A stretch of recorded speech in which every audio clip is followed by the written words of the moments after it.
Hello and welcome to another Board of Education meeting recap, this time for the month of October 2021. I'm J.D. Harden, Executive Director of Media and Public Relations for Henry County Schools, and we're so glad you could join us. We're doing things a little bit different this month, and we're going to start things off first by reviewing a report that Superintendent Davis provided before the board and our audience members at both the 4 o'clock and 7 o'clock meetings, where she really got into great detail about the progress that Henry County and Henry County schools have made since the beginning of the school year with regards to the declining number of COVID cases. Henry County schools once set at level 4 on the continuum of multi-layer mitigation strategies, and during her report, she really laid out the case for how Henry County schools would be able to move from that level 4 down to level 3, where we currently sit today. Let's take a listen. I'd love to just start by acknowledging that there would be no reason to pretend that we have not been intensely impacted in the operations of schools over this entire 18-month season that we once thought was going to be a 2-week sort of pre-spring break back in March of 2020. And in the most recent weeks and months, I've already described this in many environments as the absolute hardest days and weeks that COVID presented to us as a school community and really to a greater community.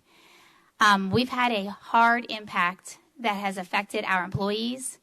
We have had a very hard impact that has affected our young people. A recent research article has revealed that 1 in 5 young people have lost a caretaker in their lives. That's an astounding statistic for an industry who is designed to serve young people. And so the realities of navigating what we call school in the middle of all of this has really taken a level of conviction about the position schools play in families' lives. And here in Henry County, we have employees who have never once given up on the role that relationships in school play in the lives of young people and in families. And as a matter of fact, I believe that schools, not only here in our community, but across this country, have largely carried their communities through this season of COVID as the one common, reliable thing in people's lives. So I am looking at some data. Of course, I thought we should have our moment of conversation about the data that has informed so many of our decisions. And so I'm going to begin by pointing to the Department of Public Health data that, of course, everyone has access to and probably now frequents 100 times a day like myself. But this is the Henry County population data presented on the Department of Public Health website. And I think there is just nothing like visual representation to provide you evidence of this intensive surge that we just experienced. As a matter of fact, I draw your attention to the line graph that's on the right side of the screen and bring your attention specifically to this third peak that you see. Well, that's the month of August.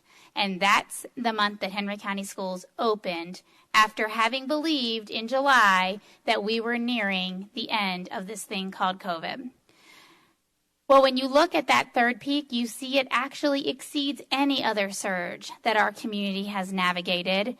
And yet it was during this season we managed to keep this school system open with only targeted closures either by class, grade level, or school when it was required. Well, this population data is also available on our district website, and it is transferred over there on a weekly basis. And so if we look at that population data for our Henry County community on the next slide, we can take a look at a couple of other components of this data. I like to draw everyone's attention to the top right quadrant. It's the one we look at the most significantly. This is the 14-day new case rate per 100,000, and I'm going to look at an expanded view in just a moment. But if you go to the bottom of this screenshot from our district website, you can see the Henry County community incidence rate. And this is the prevalence of COVID in the community. And we commonly look at this prevalence as it relates to the prevalence of COVID in our schools. You see, if there's COVID in the community, there will be COVID in our schools, and yet we need to ensure that our mitigation techniques keep COVID's presence stronger managed than it would be in community spaces that do not have the same mitigation techniques. And then I'll also point your attention to the daily rolling average, and that's been a data point we have looked at for a full year, and that has just gone below the 25 daily average of new cases, and that is where we believe it needs to be. And so I was pleased to see that we have finally crossed that threshold. So let's look at an expanded view of the 14-day new case rate per 100,000, probably the most prominently reviewed data point. You again see the surge in our Henry County community. You again see surges that while previously we actually did close doors across the district, we managed to have a very targeted approach to that closure during this surge for our month of August. But all of that matters because of the context in which we operate schools. But now let's look at our school system data to commit to continuing a responsible, a reliable, and a transparent COVID management protocol. And I'm certainly pleased to see these bars looking so tiny you can hardly detect them on the screen, because that is not what they look like in August. But of course, I'm always looking at the top left, which is our confirmed positive COVID cases on campus. And the bottom left are the individuals that have been determined to be a close contact based on those positives. Either one of those, you could look at an expanded view, and we will in just a moment. But if you look at the bottom right, you can see our incidence rate. And our incidence rate was actually well lower than the county's incident rate for a good couple of weeks there. And now we are right at equal, which means that our community COVID conditions are beginning to lower to that of our schools' COVID conditions. All right, so let's just look at one more view of this. And this is an opportunity to see, I believe, the positive cases in an expanded view. And obviously, you can see that August was like none other.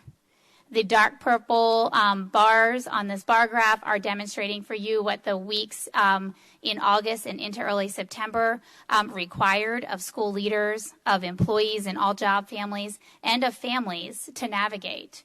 But what was astounding is that we actually maintained above 90% attendance rate the entire time we navigated COVID during the season.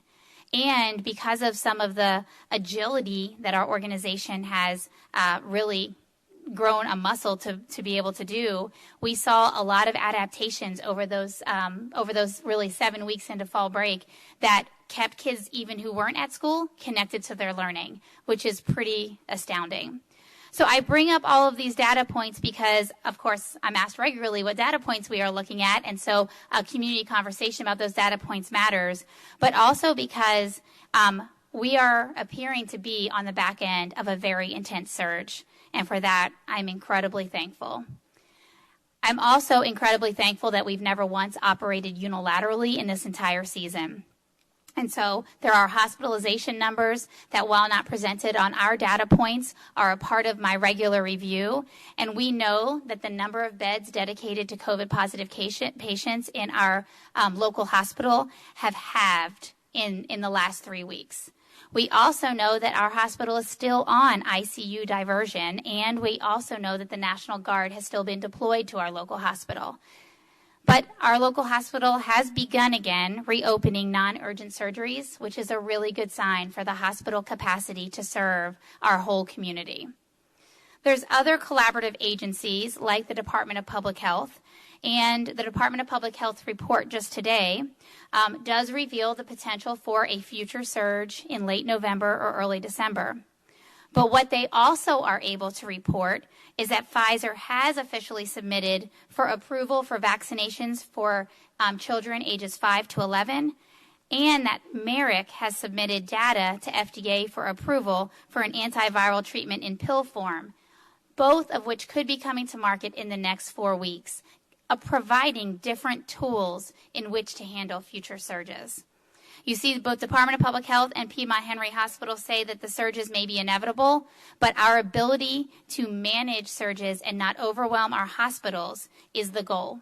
And that is seeming increasingly likely by the increasing number of tools medical professionals will have in their hands in the coming weeks. Henry County Emergency Management and the Henry County government continue to be a key collaborator in this body of work navigating the season. And I will just point out that the Henry County government still has Henry County declared to be in a state of emergency at this time. So I say all of this to say it's probably been overdue to have a bit of a conversation about the impact of COVID in our community. But I also think it's a point in time, while navigating the first 9 weeks of this school year was nothing like any one of us ever dreamt would be necessary. We were decisive, we acted quickly, and what I can really look back and commit to saying is that our plan is working. We had limited disruption and we never closed the district by using a targeted and precise approach to responding to the COVID impact. And our school system, it never closed across the board, went remote completely, or modified its academic schedule completely across the board for all 52 schools for the first time in a surge. We are becoming more precise and no longer need to rely on blanketed strategies now that we know how to manage some of those conditions. Was it easy? Was every day joy-filled? Of course not. I would be lying if I did not acknowledge the strain and the gravity in which our leaders and our employees managed the season. But I also know that it is the role of the school to be accessible to the youth of our public, and we've maintained that conviction throughout. So I see this trend as encouraging.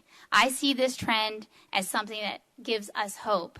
And I also see that if this trend can hold, I will be looking and I will be prepared to move us to level 3 as soon as possible. So I want to add one more thing before we talk about our levels of continued mitigation. And actually we can pull that up on the screen because we haven't looked at this in a board meeting in a minute. But we rolled out these levels of mitigation over back in July. And really never believed we'd have to go to level 5. And we didn't go to level 5, but we sure only spent 3 days of our school year out of level 4. And level 4 has been really working to keep our schools open as much as possible. But I do want to mention that when we have the opportunity to move to level 3 based on this trend that we see before us, we will actually make one adjustment to this continuum, and that is we will open up field trips as a possibility in level 3.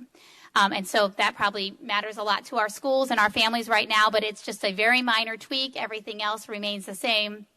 It's just that field trips will open up in level 3. Now, while this mitigation is on the screen, I want to say just one more obvious thing is that the greatest mitigation one can take is to talk to one's healthcare provider and make a personal choice about a vaccine. Our county currently has 43% of individuals that are fully vaccinated, but I am proud to say that our workforce in Henry County schools, while I don't have the final number yet, but I will soon, we are going to be well over 80% fully vaccinated as a workforce in Henry County. That means we care deeply about kids. That means that adults have considered their health on behalf of young people being able to have access to their school. And I'm proud to work in a community and among a workforce that has had that kind of commitment. So, Madam Chair, while I look forward to a continued conversation, I think today we get back to talking about the core business of student learning here in Henry County Schools, and that concludes my lengthy welcome, and I turn it back over to you. While this is just a monthly recap of the Board of Education meetings, you can find the full-length version by visiting our website or clicking on the links in the description section below.